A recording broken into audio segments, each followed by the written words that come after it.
नमस्कार दोस्तों, मैं जियाराम नवाद।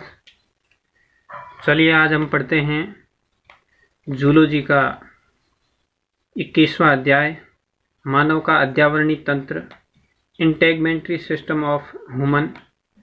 अब देखो, अध्यावरणीय तंत्र, ये अध्यावरण किसे कहते हैं। सबसे पहले इसकी हम परिभाषा जो पढ़ते हैं। अध्यावरण का मतलब होता है कवर, शरीर को ढकने का जो काम करने वाला कवर है, वो कवर और उस कवर में जो भी और है जो त्वचा के व्युत्पन्न है वो उपस्थित हैं, वो मिलकर के क्या करते हैं, अध्यावरणीय तंत्र का निर्माण करते हैं। तो इसकी परिभाषा क्या होगी, देखो, त्वचा एवं त्वचा के व्युत्पन्नों से मिलकर बनी रचना को अध्यावरणीय तंत्र कहते हैं। यानी अपने शरीर को ढकने का काम कौन करता है, त्वचा करती है। तो अध्यावरण यानी आवरण का काम कौन कर रही है, त्वचा कर रही है। और त्वचा के स्तरों में कुछ संरचनाएं होती हैं जिनको कहते हैं त्वचा के व्युत्पन्न। जैसे ग्रंथियां हैं, श्वेत ग्रंथियां हैं, तेलीय ग्रंथियां हैं, ये ग्रंथियां दुग्ध ग्रंथियां हैं। और इसके अलावा नाखून हैं, रोम हैं, ये त्वचा के व्युत्पन्न कहलाते हैं। तो त्वचा और त्वचा के व्युत्पन्न ये मिलकर के क्या करते हैं, अध्यावरणीय तंत्र का निर्माण करते हैं। अब इस त्वचा के नीचे की तरफ एक और है जो आवरण आता है, एक और स्तर है जिसको कहते हैं देह भित्ति, बॉडी वॉल। तो देह भित्ति का निर्माण किससे होता है, इस त्वचा का जो सबसे नीचे का स्तर है पेशीय स्तर, और देह गुह्य उपकला, देह गुहा की उपकला और पेशीय स्तर, ये मिलकर के क्या करते हैं, देह भित्ति का निर्माण करते हैं। तो देह भित्ति वो शरीर में अंदर की तरफ होती है, जबकि जो त्वचा है वो बाहर की तरफ होती है। ठीक है, अब आगे हम पढ़ते हैं इस त्वचा की ओती की, हिस्टोलॉजी ऑफ स्किन। इसमें क्या करते हैं, त्वचा और त्वचा के व्युत्पन्नों का सूक्ष्मदर्शी की सहायता से, माइक्रोस्कोप की सहायता से अध्ययन किया जाता है। तो हम यहाँ पे स्किन के बारे में पढ़ेंगे, त्वचा के बारे में पढ़ेंगे। सबसे पहले यदि त्वचा को विभिन्न स्तरों में अपन बांटें तो त्वचा को सबसे पहले अपन 2 स्तरों में बांट सकते हैं। ठीक है, सबसे पहले मान लेते हैं ये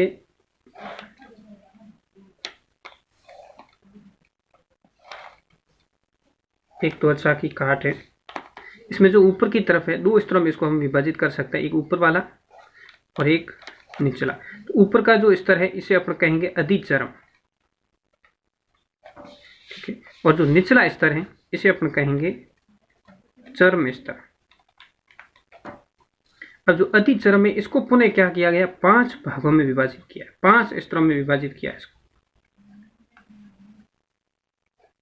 ये जो स्तर है वो अंदर की तरफ से बाहर की तरफ है। सबसे पहला, फिर दूसरा, फिर तीसरा, फिर चौथा और सबसे ऊपर की तरफ 5वां।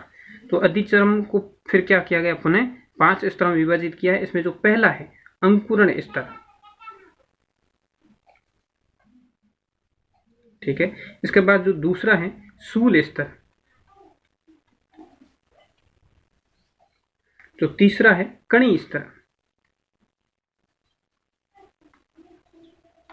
तीसरा है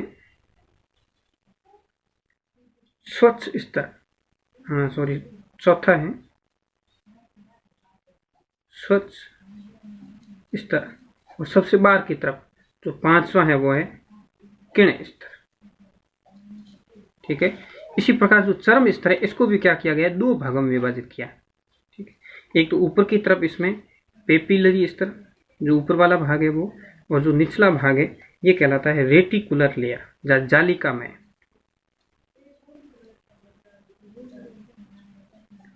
पेपिलरी स्तर और जो दूसरा है जालिका में स्तर, ये 2 भागों में इसको विभाजित किया है। अब अपन क्या करते हैं, पहले अधिचर्म और चर्म में अंतर पढ़ते हैं, इन दोनों में क्या डिफरेंस है। फिर अधिचर्म के 5 स्तरों में क्या डिफरेंस है, इनके स्तरों में पढ़ते हैं। और फिर चर्म के इन दोनों स्तरों में क्या आपस में डिफरेंस है, क्या इनकी विशेषताएं हैं, उसके बारे में पढ़ते हैं। और मेरे जो सेल्फ नोट्स हैं बनाए हुए, हाथ से बनाए हुए नोट्स हैं, आप चाहो तो इनको साथ साथ उतार भी सकते हो, अपनी नोटबुक में इनको लिख सकते हो। अब देखो अपन आगे पढ़ते हैं। सबसे पहले देखो अधिचर्म और चर्म में क्या अंतर है, एपिडर्मिस एंड डर्मिस। ये अधिचर्म की देखो उत्पत्ति है वो भ्रूणीय एक्टोडर्म से होती है। आप जानते हैं कि भ्रूणीय स्तर में जब गर्भावस्था के दौरान जब भ्रूण का परिवर्धन होता है तो इसमें गैस्ट्रुला अवस्था के दौरान इसमें 3 लेयर बनती, ठीक है, एक सबसे अंदर की तरफ, एक मध्य और एक सबसे बाहर की तरफ। सबसे अंदर की है वो एंडोडर्म, बीच वाली मेसोडर्म और सबसे बाहर की तरफ एक्टोडर्म। तो अधिचर्म की जो उत्पत्ति है वो एक्टोडर्म से होती है, चर्म की जो उत्पत्ति है वो मेसोडर्म से होती है। अधिचर्म के अंदर रुधिर वाहिनियां नहीं होती, रुधिर वाहिनियां अनुपस्थित होती हैं, जबकि चर्म स्तर के अंदर रुधिर वाहिनियां उपस्थित होती हैं। और अधिचर्म की अपेक्षा जो चर्म स्तर है वो 2 से 3 गुना मोटा होता है। ये स्तर है वो मोटा है, ठीक है, भीतर की तरफ है। अब जो अधिचर्म है वो कहाँ पर है जो सबसे अधिक मोटी होती है, तो ये होती है तलुए और हथेली में। जो अपनी हथेली है, जैसे ये हथेली है, तो हथेली में ये मोटी होती हैं, और जो अपना तलुआ है उस तलुए में भी ये क्या होती हैं, मोटी होती हैं। और जो पतला स्तर है, अधिचर्म सबसे पतली कहाँ पे होती है, जो नेत्र का कॉर्निया है, कॉर्निया में अधिचर्म सबसे पतली होती है। अब इस अधिचर्म का जो निर्माण है वो होता है स्तरित उपकला उत्तक से, स्तरित उपकला उत्तक से बनी हुई होती है, जबकि ये होती है संयोजी उत्तक से बनी हुई। ये भी एक इसमें डिफरेंस है। अधिचर्म है वो बाहर की तरफ है, ऊपर की तरफ होती है, जबकि चर्म है वो भीतर की तरफ होती है, अंदर की तरफ होती है।